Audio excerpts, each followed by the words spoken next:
Did the Toronto Maple Leafs miss Mitch Marner? I think the short answer is probably yes. I know everybody's all excited because the Leafs had this great weekend where they got a split with the Buffalo Sabres. Well, the Sabres are playing 500 hockey. They're a pretty tough team to play against. Maybe this is maybe beating the Sabres in overtime is the thing that ignites this season. I don't know. I've been proven wrong before. But the question is, do the Leafs miss Mitch Marner? And I think at this point, it's pretty obvious that they do. Marner was the straw that stirred the drink, so to speak. You look at their power play. It's ranked 28th in the league. It's clicking at like 13%. That isn't real good.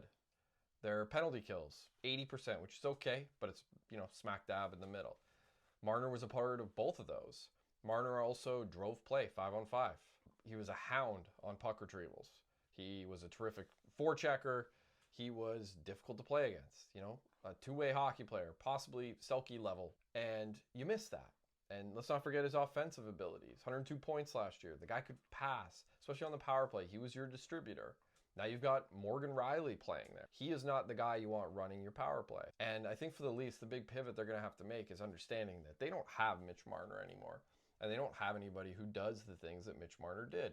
There's very few Mitch Marners in the league. So what do the Leafs do? Well, one thing they got to do is just figure this out. How are you going to run your offense when you don't have Marner anymore? How are you going to run your power play? You need to find someone else to be your point man. You need to find someone else to be the guys distributing the puck. Those guys don't just pop up out of nowhere. Can I help you? Would you like something? What do you got to say about Marner? You can do things to replace a skilled winger. Plenty of teams have had to do this before.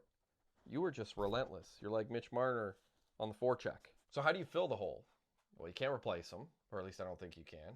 But you can adjust. This is where your coaching staff comes in, and the Leafs supposedly have a world-class head coach. You got to move towards a different style of play, and I'm not an NHL head coach, so I don't know exactly what it is. But what they're doing currently is not working.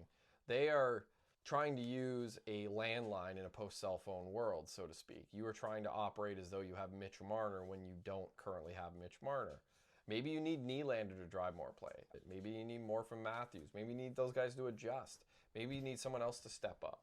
The guys you got to replace Mitch Marner are not Mitch Marner.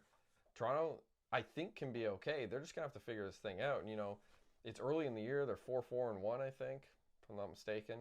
Obviously a pretty uneven start to the season, but I don't think by any stretch the season's over. But they're going to have to figure this thing out quick. What do you think? Comment below. What should the Leafs do? And if you like the channel, I'd love it if you threw a subscribe my way, or maybe like some videos, or make comment below. Call me an idiot. I don't care. Just, engage.